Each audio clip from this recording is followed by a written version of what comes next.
The image gallery feature is a really key element for a lot of small businesses in order to show off their best assets.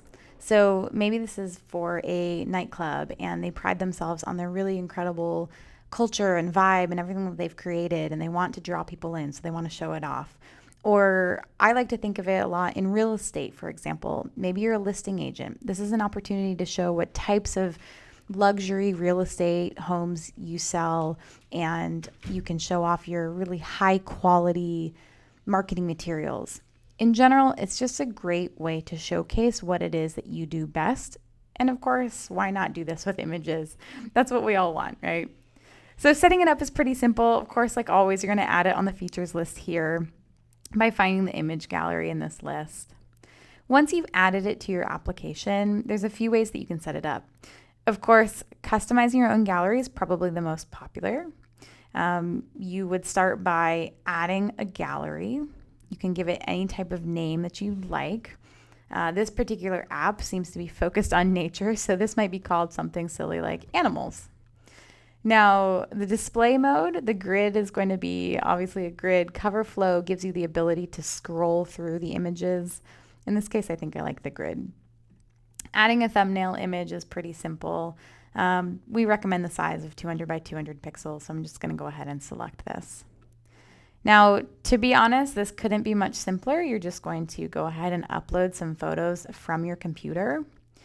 Once you've uploaded them, you'll see that they will start to load down here, and you can actually rearrange the order by clicking and dragging. You'll also notice that you can click on each one and a text editor box will show up, and you can write in the description of whatever might be appropriate.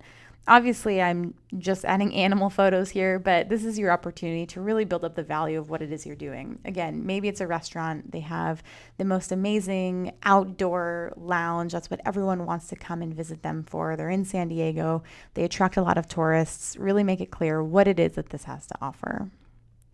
That's about it in terms of setting up your own custom galleries. You also have the option to import.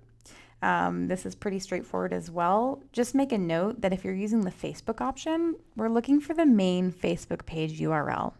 So in other words, not the Facebook URL for the gallery itself. Typically this URL is something like facebook.com/ and then just the business name with nothing else after it. You also can connect and sync photos from Flickr, Picasa, or Instagram. Now again, import, this is just going to pull in some images. These options actually will sync up the data, and it's just as simple as clicking connect and then logging in to the appropriate account. The most common questions I get here is if my photos aren't showing up, it's likely because the gallery is not public. So make sure that you review all of the settings and everything is available for your customers to see. Now I'm going to come back to customize, and then what you'll see is when you preview the application over here, the content, of course, that I've created, this is the animals feature that I had made for you, will show up and display all of this content. You can click on it. Once you click again, that's when the caption would appear as well. And that's about it.